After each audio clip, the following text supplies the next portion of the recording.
Hello दोस्त। तो आशा करता हूँ कि आप लोग मस्त पढ़ाई कर रहे होगे। एग्जाम भी हमारा ग्रुप डी का है, मध्य प्रदेश में पुलिस का है। इसमें साइंस बहुत ही अच्छे से पूछा जाएगा और साइंस का बेहतरीन ढंग से हमने पूरा तैयार कर दिया है। जिस तरह मैंने तैयार किया था मेरे अनुभव के अनुसार, जिस तरह सारे क्वेश्चनों को एक जगह सुरक्षित रखने के बाद आपको तैयारी करने में बहुत योगदान देने वाली है मेरी नोट्स, क्योंकि मैंने ऑलरेडी सिलेक्शन ले चुका हूँ जिस चीज़ का एग्जाम है। तो इस नोट्स को आपसे रिवीजन करेंगे, मॉक टेस्ट देंगे, देखेंगे इसी के अंदर सारे क्वेश्चन आपको मिलने वाले हैं। तो हम तैयार करते हैं पादप जगत के बाद अब जंतु जगत।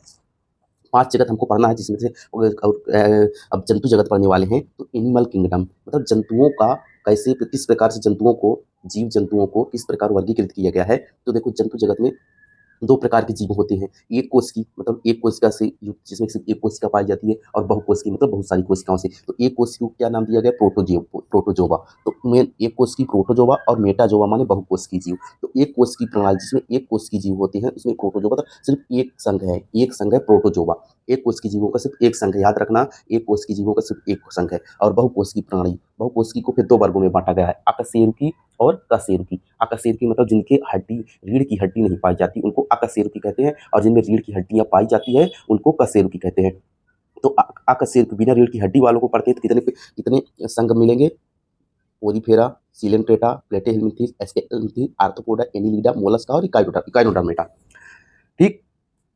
फिर कशेरुकी में जब हम पढ़ेंगे तो कशेरुकी में मत्स्य, उभयचर जिनको एम्फीबिया कहता है, सरीसृप जिनको रेप्टाइल्स कहते हैं, और पक्षी एबीज और स्तनधारी को मैमल्स कहते हैं। तो इतना हमको पढ़ना है, तब जाके हमारा जंतु जगत कंप्लीट हो जाएगा। और इतने बेहतरीन से पढ़ेंगे एक एक करके कि सारा हमारा फिर जरूरत नहीं पड़ेगी कहीं भटकने की, ना किसी शिक्षक के पास जाने की, ना कहीं जाने की, सिर्फ आपको रिवीजन करना है। ठीक। तो हम पहला पढ़ते हैं प्रोटोजोवा, है ना। प्रोटोजोवा पढ़ते हैं एक कोश की, तो एक कोश की प्राणी का पहले से पढ़ते हैं प्रोटोजोवा। देखिए प्रोटोजोवा पढ़ते हैं। ठीक। तो प्रोटो, देखो नाम से ही लिखा है प्रोटो। प्रोटो माने होता है फर्स्ट, जोवा मतलब एनिमल, मतलब फर्स्ट जंतु। मतलब इस सृष्टि का जब सृष्टि की उत्पत्ति हो रही थी तो सबसे पहले जो जंतु जन्म लिए थे, जो जिनका विकास हुआ था, वो थे कौन? प्रोटोजोवा। सृष्टि के प्रथम जंतु माने जाते हैं प्रोटोजोवा। और ये कैसे होते हैं जीव? एक कोश की। तो सबसे पहले प्रोटोजोवा कैसे जीव माने जाते हैं? एक कोश की। यूकैरियोटिक कैसे होते हैं? यूकैरियोटिक। और हमें ये सबसे क्या होते हैं? जलीय होते हैं, केवल जलीय होते हैं, जलों में पाए जाते हैं। और श्वसन क्रिया के लिए कोई कुछ अंगों में नहीं होता, सिर्फ विसरण द्वारा, ऑक्सीजन अंदर ही बाहर ही, बस विसरण द्वारा होता है। और प्रजनन जो होता है अलैंगिक होता है, मतलब द्विखंडी विभाजन, आपस में जो जंतु होते हैं 2 खंडों में विभक्त हो जाते हैं और नया जन्म उत्पन्न हो जाता है, नया जीव उत्पन्न हो जाता है। ठीक। और जंतु में प्रचलन अंग के लिए अलग अलग जीवों के लिए अलग अलग प्रकार के प्रचलन, उनके प्रचलन या चलने के लिए, जो गति करने के लिए अलग अलग अंग पाए जाते हैं, छोटे छोटे। तो इनमें मेन एग्जाम्पल क्या होता है? Amoeba, paramecium, Euglena, Plasmodium. Exam important है, याद रखना, कहीं भी पूछता है एक कोश की जीव, ये याद रखना है, अमीबा, पैरामीशियम, यूग्लिना और प्लाज्मोडियम। अमीबा क्या ध्यान रखना, अमीबा में पूछता है तो कृत्रिम पाद होता है, मतलब चलने के लिए इनको अलग से कृत्रिम मतलब पैर होता है, जिसको स्यूडोपोडिया बोलते हैं। तो बहुत इंपॉर्टेंट है स्यूडोपोडिया, किसका प्रचलन अंग है? अमीबा का। पैरामीशियम में थोड़ा थोड़ी चीज़ याद रखना, इसकी चप्पल या जूते जैसी आकृति होती है, मनुष्य की चप्पल जैसा होता है, उसकी आकृति होती है। और प्रचलन, इसमें प्रचलन के लिए क्या पाए जाते हैं? सीलिया पाए जाते हैं, छाप सीलिया पाए जाते हैं। ठीक। यूग्लिना, यूग्लिना एक कोश की जीव है। यूग्लिना एक कोश की जीव है, ये सारे एक कोश की हैं, लेकिन इसमें एक खास बात है, इसमें क्लोरोप्लास्ट पाया जाता है, क्लोरोप्लास्ट पाया जाता है, जिसके कारण इस प्रकाश संश्लेषण भी कर पाता है। और गति होती है फ्लैजेला के द्वारा, और पौधे और जानवर दोनों जैसा इसका व्यवहार है। और सभी में जो है प्रजनन कैसा होता है? अलैंगिक 2 घंटे विभाजन हो जाता है। बस इससे ज्यादा आपको नहीं पढ़ना है इसमें प्रोटोजोआ में। और इसके बाद नेक्स्ट देख, अब सेकंड देखते हैं पोरीफेरा। पोरीफेरा हमने एक कोशिकी वाला पढ़ लिया प्रोटोजोआ, अब पोरीफेरा पढ़ते हैं। सबसे पहले इनका नाम ध्यान देखना, नाम में ही इनके कुछ छिपा होता है। तो नाम सबसे पहले ध्यान देना होता है कि नोम पोरी, पोर शब्द आ रहा है ना, पोर मतलब होता है छिद्र, पोर मतलब छिद्र, इनके शरीर में पूरा छिद्र होंगे। तो ये बहुकोशिकीय जीव होते हैं। अब इसके बाद जितने भी सांग आएंगे सब बहुकोशिकीय जीवों का होगा। तो ये बहुकोशिकीय जीव होते हैं, अर्थात प्रथम बहुकोशिकीय जीव। ठीक, वहाँ तो एक कोशिकीय जीव था, सबसे पहले बहुकोशिकीय जीव कौन हुए? पोरीफेरा। मतलब एक कोशिकीय जीव विकास हुआ, फिर उनके बाद सबसे पहले विकास हुआ था पोरीफेरा वाले जीव का। तो इनका विकास जब हुआ था तो ये भी जलीय जीव होते हैं, और प्राय झीलों, समुद्रों से चिपके हुए होते हैं, अर्थात अगतिशील। ये अगतिशील शब्द ध्यान रखना, क्योंकि ये अगतिशील के लिए फेमस है। इनसे एग्जाम्पल भी पूछा जा चुका है कि किस संघ के जीव अगतिशील होते हैं, मतलब एक ही जगह में स्थिर रहते हैं। तो कौन से? पोरीफेरा। शरीर में ऊतकों एवं अंगों का निर्माण इनमें भी नहीं रहता है, भले एक बहुकोशिकीय होते हैं, लेकिन ऊतकों अंगों का किसी प्रकार का विकास नहीं होता है, अभी एकदम सिंपल ही जीव रहते हैं। और जंतुओं में शरीर में अनेक छोटे छोटे छिद्र होते हैं, देखना ना, पोर मतलब छिद्र आया था ना, तो अनेक छोटे छोटे छिद्र होते हैं, जिसको क्या कहते हैं? ऑस्टिया कहते हैं। और एक बड़ा छिद्र होता है जिसे ऑस्टुलम कहते हैं। तो ध्यान रखना, ऑस्टिया जो होता है इसके कारण भोजन का अंदर जाता है शरीर में, और आस्कुलम से पानी जो है बाहर आता है। तो बस इतनी चीज़ें जानना ही ज़्यादा हमको, बस इतनी चीज़ें जानना है कि छोटे-छोटे छिद्र होते हैं जिसे ऑस्टिया कहते हैं, एक बड़ा छिद्र होता है जिसे आस्कुलम कहते हैं।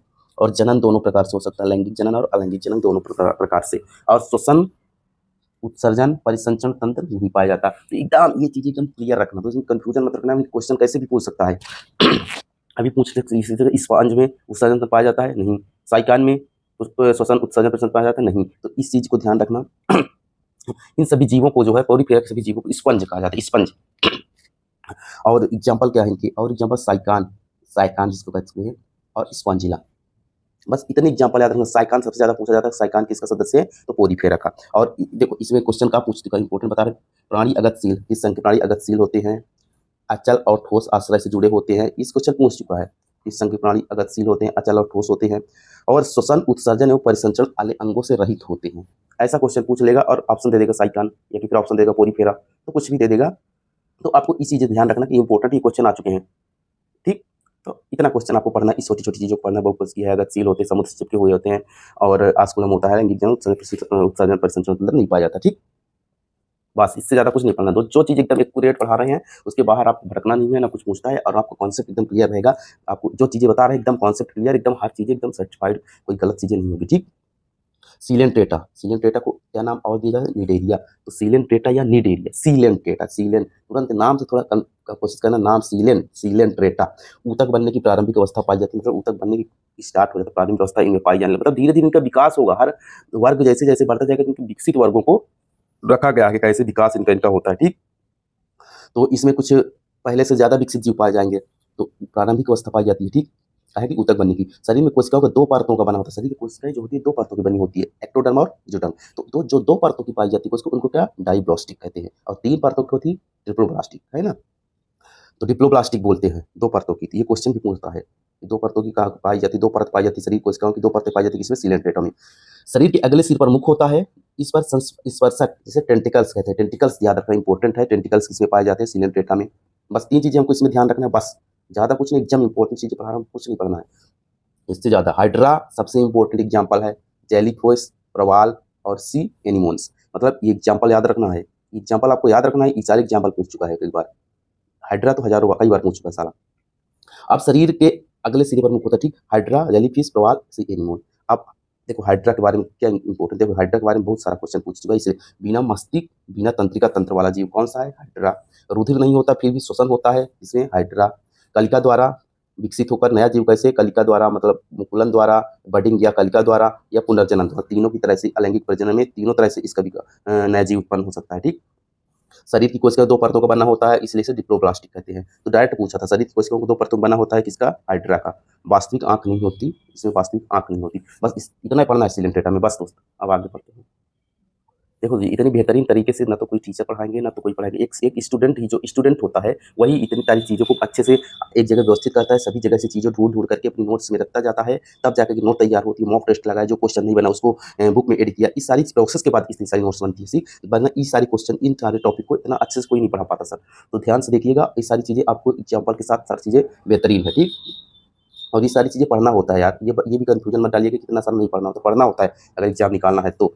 प्लेटीहेल्मिन्थेस, प्लेटीहेल्मिन्थेस, प्लेट लिखा है ना, प्लेट, प्लेट ऐसा होता है चपटा। तो चपटा, चपटे क्रीम, ये क्रीम जो होते हैं चपटे होते हैं, इन्हें प्लेटीहेल्मिन्थेस बोला जाता है। जंतुओं का शरीर कैसा होता है? फीते की तरह होता है, चपटा। याद रखना, फीते की, इसीलिए फीता क्रीम इसका एग्जाम्पल ही होता है। तो ध्यान रखना, फीते की तरह चपटा होता है, इंपॉर्टेंट है। तीन स्तरों का बना होता है शरीर, एक्टोडर्म, मेसोडर्म, एंडोडर्म, इसलिए इसको ट्रिप्लोब्लास्टिक कहते हैं। एग्जाम्पल ये भी पूछता है दोस्त कि चार ऑप्शन देगा, कौन सा ट्रिप्लोब्लास्टिक का उदाहरण है? तो ये सारे ऑप्शन जो हमारे पास रहेंगे तो एग्जाम्पल हो जाएगा उत्तर।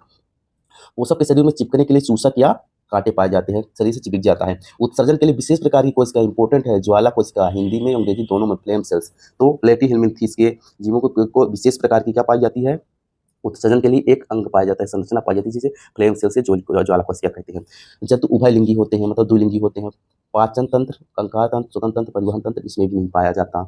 देखना, अभी भी तक प्लेटीहेल्मिन्थेस तक पहुंचने के बाद भी जीवों में अभी तक विकास इनका नहीं हुआ है, और ये ऊतक परजीवी होते हैं। ठीक है, इनके जीव परजीवी होते हैं, मतलब दूसरे जीवों पर आश्रित होते हैं, अपना जीवन यापन दूसरे जीवों के साथ यापन करते हैं। टैप वार्म, उदाहरण देखिए, टैप वार्म यानी फीता क्रीम, लीवर फ्लू और प्लाइनेरिया, ये तीन एकदम याद रखना है। बस इतना तीन ही पढ़ना है दोस्त, इसके बाहर नहीं पढ़ना है। ये टैप वार्म क्या होता है? अंतः परजीवी है, जिसको टीनिया सोलियम भी कहते हैं, और मनुष्य, सूअर, भेड़, बकरी के आंतों में पाया जाता है ये परजीवी के रूप में। और ये प्लेनेरिया जो है यकृत और पित्तवाहिनी की परजीवी है, लीवर फ्लू। ठीक, इतना याद करना, इतना इतना ही पढ़ना है। लीवर फ्लू क्या है, यकृत और पित्तवाहिनी परजीवी है, ये ज़्यादा इंपॉर्टेंट नहीं, ये टीनिया सोलियम इंपॉर्टेंट है, और बाकी जितने जितने हम हाईलाइट कर रहे हैं बहुत इंपॉर्टेंट है।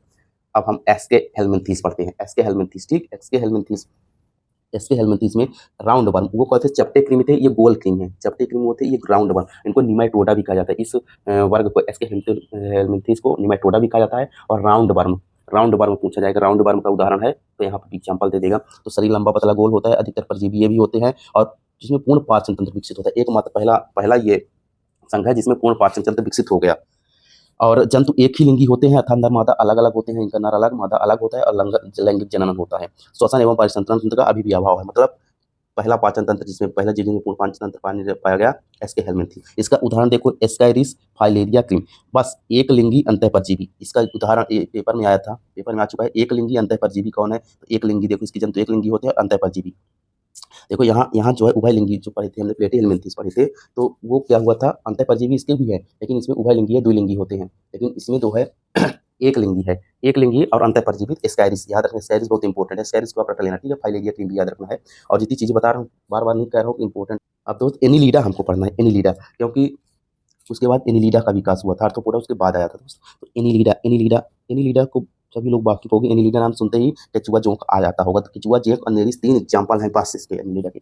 खंड युक्त शरीर होता है, खंडों में बटा होता है, शरीर लंबा बेलनाकार द्विपार्श्व सममित वाला होता है, और त्रिस्तरीय होते हैं, इसके भी त्रिस्तरीय होते हैं, मतलब 3 स्तरों में बटा होता है शरीर। ब्रेन, प्रारंभिक अवस्था में ब्रेन देखो स्टार्ट हो गया बनना, और हृदय में 4 जोड़ी पाए जाते हैं हृदय।